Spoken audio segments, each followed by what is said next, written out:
जय श्री राम दोस्तों, स्वागत है आप सभी का सनातन धर्म यात्रा में। दोस्तों, पिछले वीडियो में आपने मनुस्मृति के चतुर्थ अध्याय के 235 श्लोकों को सुना और समझा। अब आइए चलते हैं मनुस्मृति के चतुर्थ अध्याय के 236वें श्लोक से लेकर 245वें श्लोक तक और आज इन श्लोकों को सुनने और समझने का प्रयास करेंगे।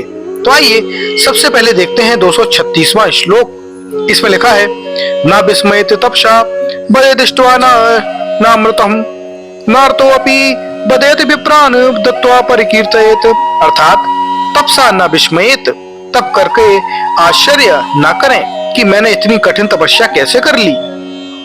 इष्ट्वा अनर्थम न बदेत, यज्ञ करके झूठ न बोलें। आर्ता अपि विप्रान न अपवदेत, ब्राह्मणों से पीड़ित हो तो वह भी उन्हें बुरा न कहें।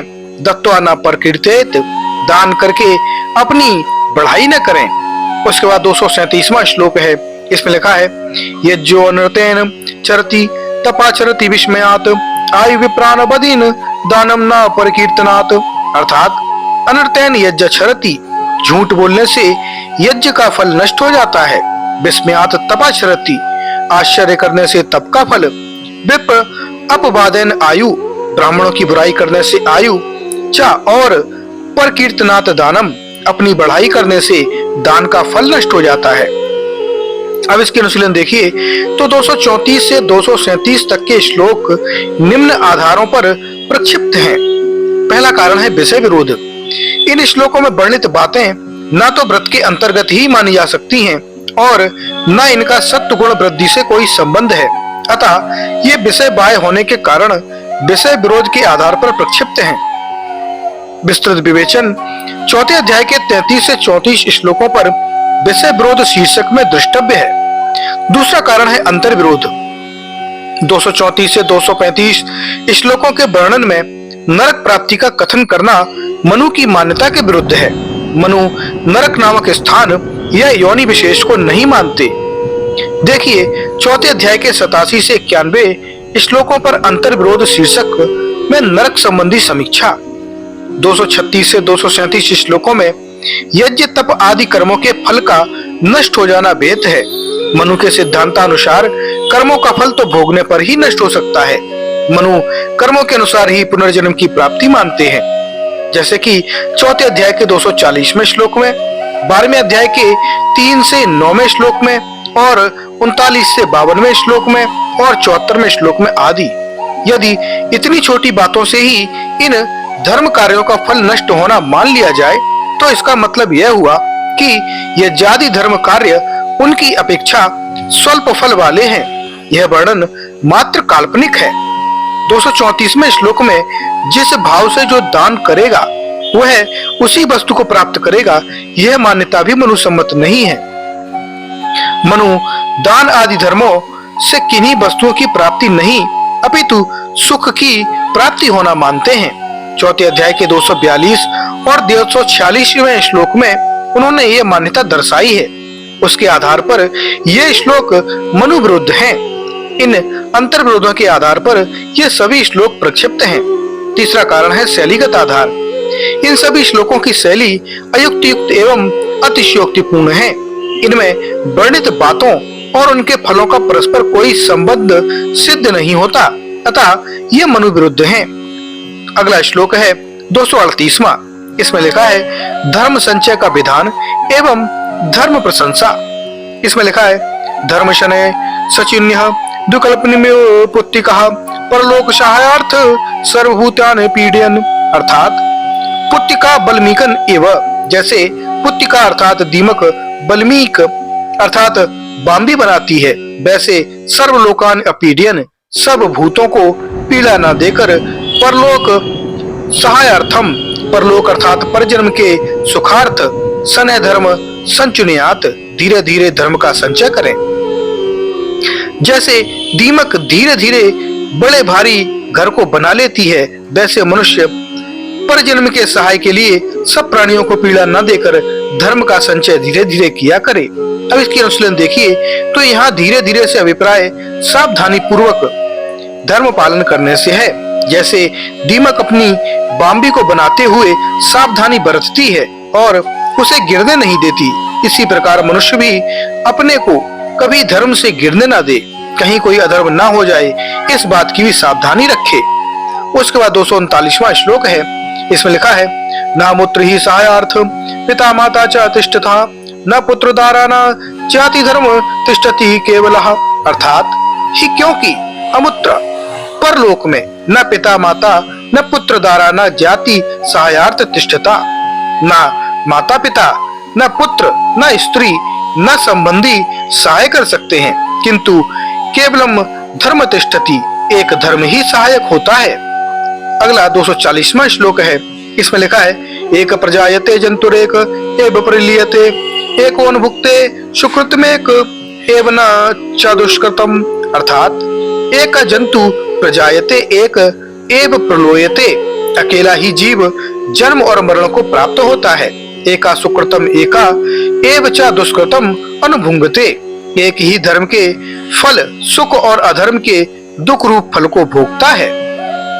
अब इसके अनुसार देखिए तो कर्म फल का भोक्ता करता, इस श्लोक में व्यक्तिगत स्तर के सुकृत दुष्कृत करने पर कर्ता को ही फल का भोक्ता माना है, किंतु यदि उसके साथ अधर्म में और अधर्म से प्राप्त उसके भोगों धर्मों से अन्य व्यक्ति भी सम्मिलित होते हैं तो उस अधर्म का फल उनको भी प्राप्त होता है। मनु ने यह मान्यता अधर्म से धन संग्रह के प्रसंग में चौथे अध्याय के 170वें श्लोक में स्पष्ट की है। चौथे अध्याय के 173वें श्लोक में भी आप इसको देख सकते हैं। द्रष्टव्य है, चौथे अध्याय के 173वें श्लोक पर भी इस विषयक अनुशीलन अभिप्राय यह है कि कर्ता के भोगने योग्य निजी फल को कोई दूसरा नहीं बांट सकता। उसके बाद 241वां श्लोक है, इसमें लिखा है, मृतम शरीर मृत्युजस्य काष्ठलोष्ट संचितो विमुखा बंधवा यान्ति धर्मस्थो अनुगच्छति। अर्थात मृतम शरीरम काष्ठलोष्ट संचितो उत्सृज्य, जब कोई किसी का संबंधी मर जाता है उसको मट्टी के ढेले के समान भूमि में छोड़कर पीट देवे, बांधवा विमुखा यान्ति, बंधु वर्ग विमुख होकर चले जाते हैं, कोई उसके साथ जाने वाला नहीं होता, किंतु धर्मात्म अनुगच्छति, एक धर्म ही उसका संगी होता है। उसके बाद 242वां श्लोक है, इसमें लिखा है, तस्मार्थम सहायार्थम नित्यम संचुन्याक्षणे धर्मण ही सहायान तमिश्रति दुस्तरम। अर्थात तस्मात उस हेतु से सहायार्थम परलोक अर्थात परजन्म में सुख और जन्म के सहायार्थ नित्यम धर्म सने संचुनियात, नित्य धर्म का संचय धीरे धीरे करता जाए, ये क्योंकि धर्मेण सहायेन, धर्म ही सहाय से दुष्तरम तमतरति, बड़े बड़े दुस्तर दुख सागर को जीव तर कर जाता है। उसके बाद 243वां श्लोक है, इसमें लिखा है, धर्म प्रधानम पुरुषम तपसा हते क्लिशम परलोकम न तस्याशु पार्श्वतम खशरीरणम। अर्थात धर्म प्रधानम पुरुषम यानी किंतु जो पुरुष धर्म को ही प्रधान समझता है, तपसा हत क्लिशम, जिसका धर्म के अनुष्ठान से कर्तव्य यानी पाप दूर हो गया हो, उसको भांसतम प्रकाश रूप यानी भाष्वतम यानी प्रकाश स्वरूप खशरीणम और आकाश के समान उसको शरीर प्राप्त हो जाता है। उसके बाद 244वां श्लोक है, उत्तमों की संगति करें, इसमें लिखा है, उत्तमेरुत्तमित्यम संवादन न चरेत तिथिषु कुलम उत्कर्ष मत्साधन संजयेत। अर्थात कुलम उत्कर्ष निनीशु, जो मनुष्य अपने कुल को उत्तम करना चाहे, अधमान अधमान त्यजेत, वह नीच नीच पुरुषों का संबंध छोड़कर नित्यम उत्तम उत्तम से संबंधान आचरित, यानी कि नित्य अच्छे अच्छे पुरुषों से संबंध बढ़ाता जाए। उसके बाद अब इसके अनुशीलन देखिए तो यहाँ उत्तम का अर्थ बड़ा नहीं है अपितु श्रेष्ठ है और अधम का नीच, यह अगले अर्थवाद रूप में श्लोक से भी सिद्ध होता है। उसके बाद 245वां श्लोक है, इसमें लिखा है, उत्तमानत्तु मा गच्छहीन नाहीनाश वर्जयन ब्राह्मण श्रेष्ठतामेति प्रत्यवायन शूद्रताम। अर्थात ब्राह्मण उत्तमान गच्छन, श्रेष्ठ श्रेष्ठ व्यक्तियों से संबंध बढ़ाते हुए, और हीनान हीनान वर्जयन, नीच नीच व्यक्तियों से संबंधों को छोड़ते हुए श्रेष्ठताम एपी और अधिक श्रेष्ठता को प्राप्त करता है। प्रतिभाएन इसके विपरीत विहार करने से शूद्रताम वह शूद्रता को प्राप्त हो जाता है। अब इसके अनुशीलन देखिए तो 245वें श्लोक में ब्राह्मण शब्द से अभिप्राय। इस श्लोक में ब्राह्मण शब्द उपलक्षण के रूप में प्रयुक्त हुआ है। इसी प्रकार अन्य वर्णों को भी श्रेष्ठता और शूद्रता प्राप्त होती है। यह अभिप्राय भी इस श्लोक में सन्निहित है। मनु की यह शैली है कि कहीं कहीं छंद्यर्थपूर्थ अथवा उपलक्षण के रूप में वह उस प्रकार के शब्दों का प्रयोग विस्तृत अर्थ के लिए करते हैं, यथा प्राणायामों का विधान सबके लिए है, किंतु 6वें अध्याय के 17वें श्लोक में सभी वर्णों के लिए ब्राह्मण शब्द का उपलक्षण रूप में प्रयोग है।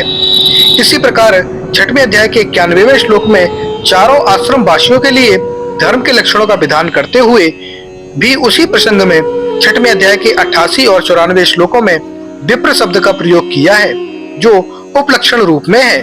दूसरे अध्याय के 15वें श्लोक में भी ब्राह्मण शब्द का उपलक्षणात्मक प्रयोग किया गया है। तो दोस्तों, ये जानकारी आपको कैसी लगी कृपया कमेंट बॉक्स में अवश्य बताइए।